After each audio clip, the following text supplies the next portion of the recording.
Hi అండి, welcome to చెక్కంపొడి recipes. ఈ రోజు మన రెసిపీ వచ్చేసి హెల్దీగా మైసూర్ బోండా.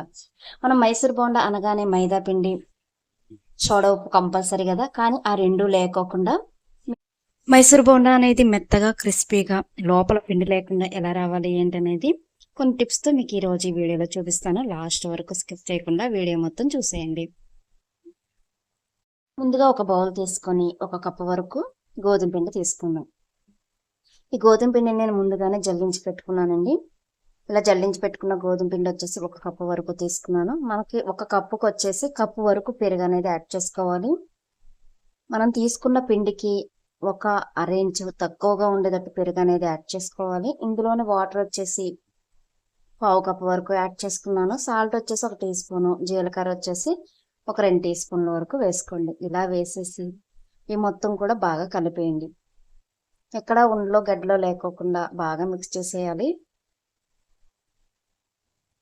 నేను నార్మల్ వాటరే వాడానండి. మీరు కావాలంటే గోరువెచ్చని వాటర్ అయినా యాడ్ చేసుకోవచ్చు. గోరువెచ్చని వాటర్ యాడ్ చేయడం వల్ల మనకి బోండాలు అనేవి చాలా మెత్తగా వస్తాయి, క్రిస్పీగా వస్తాయి.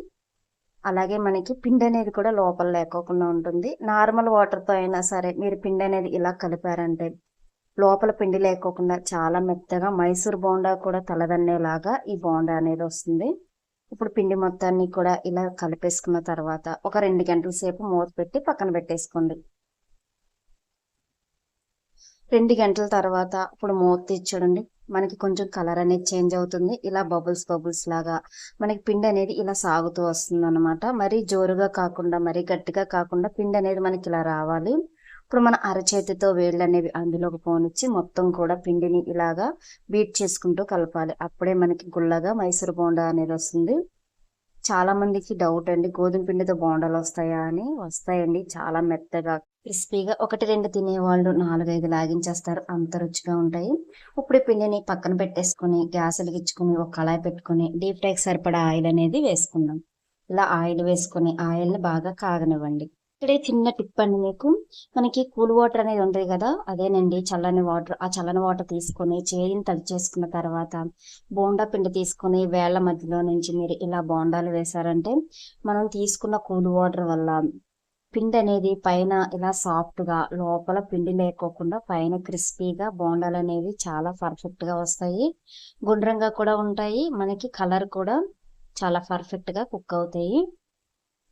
ఇప్పుడు బోండాలు అనేవి ఇలా వేళ్ల మధ్య నుంచి పిండి అనేది ఇలా వేసేయండి. ఇలా వేసేసి వీటిని ఈవెన్గా ఫ్రై అవ్వడానికి ఇలా జండగట్ట అనేది తీసుకొని ఇలా మొత్తం కూడా తిప్పుతూ ఫ్రై చేయండి. ఇందులో మనం మైదా పిండి కానీ సోడా ఉప్పు కానీ ఎక్కడ యూజ్ చేయలేదు. సోడా ఉప్పు లేకపోయినా మనకి బోండా అనేది చక్కగా మెత్తగా పొంగి లోపల పిండి లేకుండా చాలా క్రిస్పీగా వస్తుంది. ఇలా హెల్దీగా బోండాలు అనేవి ఒకసారి ట్రై చేయండి. పిల్లలు అయితే 1కి 4 లాగించేస్తారు.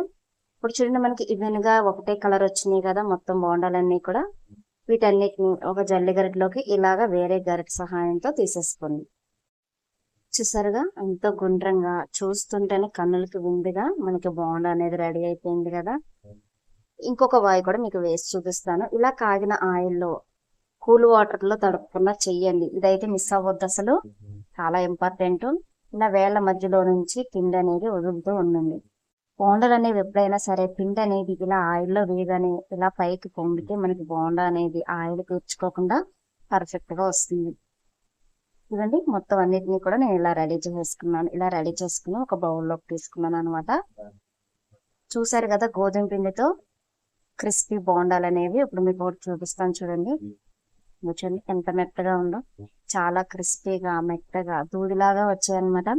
ఒకటి తినేవారు ఇంకొక 2-3 లాగించేస్తారు, అంత రుచిగా ఉంటాయి. మరి ఇంకెందుకు ఆలస్యం, ఇప్పుడు మైదా పిండితో కాకుండా ఎప్పుడైనా బోండా రెసిపీ చేయాలి అనుకున్నప్పుడు ఇలా గోధుమ పిండితో ట్రై చేయండి. పిల్లలైనా పెద్దవారికైనా సరే చాలా హెల్దీ అండి, ఆయిల్ అస్సలు పేర్చదు. మరి ఇంకెందుకు ఆలస్యం, మీకు నా రెసిపీ నచ్చిందా? అయితే మీరు కూడా ట్రై చేసి ఎలా వచ్చింది ఏంటి అనేది కామెంట్ సెక్షన్లో కామెంట్ చేసేయండి. మీకు కనుక నా వీడియో నచ్చినట్లయితే లైక్ చేసి మన ఛానల్ని ఫాలో చేసేయండి. అలాగే ఇంకొన్ని కొత్త రెసిపీస్ కోసం మన ఛానల్ని సబ్స్క్రైబ్ చేయడం మాత్రం మర్చిపోవద్దు. Thank you for watching.